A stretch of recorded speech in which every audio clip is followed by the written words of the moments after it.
Hello, so I'm just here to tell you about the weaving project that we did the other day.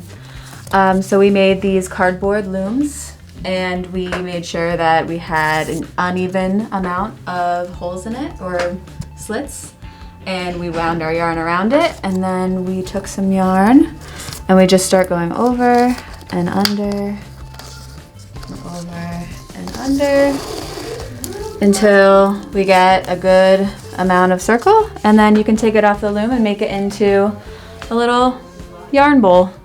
Use it for your items. And that's it. The kids had a good time making them. Have a good day.